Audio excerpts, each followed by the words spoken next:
ദൈവ തിരുനാമത്തിന് മഹത്വമുണ്ടാകട്ടെ.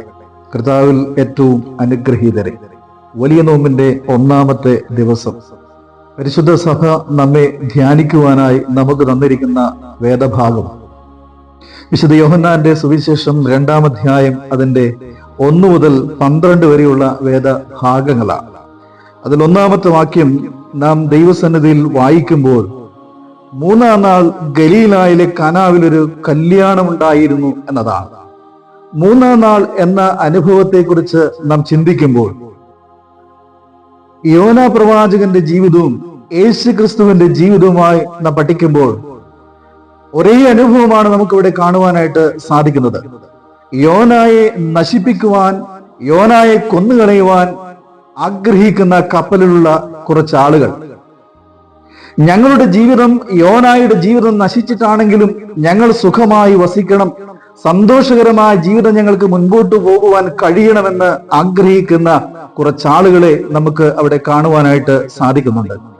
അപ്രകാരം തന്നെയാണ് യേശുക്രിസ്തുവിന്റെ ജീവിതവും യേശുക്രിസ്തുവിന്റെ മരണത്തെക്കുറിച്ചും നാം പഠിക്കുമ്പോൾ നമുക്ക് കാണുവാനായിട്ട് സാധിക്കുന്നത്. പരീശന്മാരും സദൂക്യരും യേശുക്രിസ്തുവിന്റെ പ്രവർത്തനങ്ങൾ മൂലം തങ്ങൾക്ക് ലഭിക്കേണ്ടതായ മാനവും തങ്ങൾക്ക് ലഭിക്കേണ്ടതായ അധികാരവും തങ്ങളിൽ നഷ്ടപ്പെട്ടു പോകുന്നു, അത് യേശുവിൽ കേന്ദ്രീകൃതമാകുന്നു എന്ന് തിരിച്ചറിഞ്ഞുകൊണ്ട് അവനെ നശിപ്പിച്ചു കളയുവാൻ ആഗ്രഹിക്കുന്ന ഒരു സമൂഹത്തെ നമുക്ക് കാണുവാൻ സാധിക്കുന്നു. എന്നാൽ പിതാവാം ദൈവം ആഗ്രഹിച്ച അനുഭവം രണ്ടുപേരുടെയും ജീവിതത്തിൽ നിറവാകുന്നത് നമുക്ക് കാണുവാനായിട്ട് സാധിക്കുന്നുണ്ട്.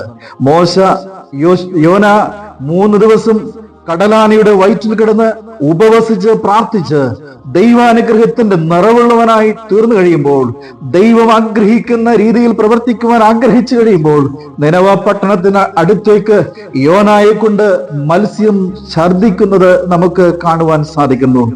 ആ അനുഭവം യോനായുടെ ജീവിതത്തിലൂടെ നിനവ പട്ടണം 1,20,000-ൽ പരം ആളുകൾ മാനസാന്തരപ്പെടുന്ന ഒരു അനുഭവം നമുക്ക് കാണാൻ സാധിക്കും. 3-ാം നാൾ 1,20,000 പേർ മാനസാന്തരപ്പെടുന്ന അനുഭവം യേശുക്രിസ്തുവിന്റെ ജീവിതം നാം പഠിക്കുമ്പോൾ അത് തന്നെയാണ് കാണുന്നത്. യേശുക്രിസ്തുവിനെ നശിപ്പിക്കാൻ തീരുമാനിച്ച് കൊന്നുകളഞ്ഞു.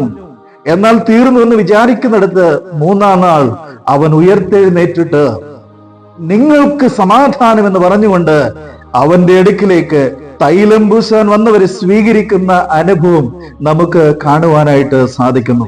ഉയർപ്പിന്റെ അനുഭവമാണ്, സമാധാനത്തിന്റെ അനുഭവമാണ്, സന്തോഷത്തിന്റെ അനുഭവമാണ് 3-ാം നാളിൽ നമുക്ക് ലഭിക്കുന്നത്.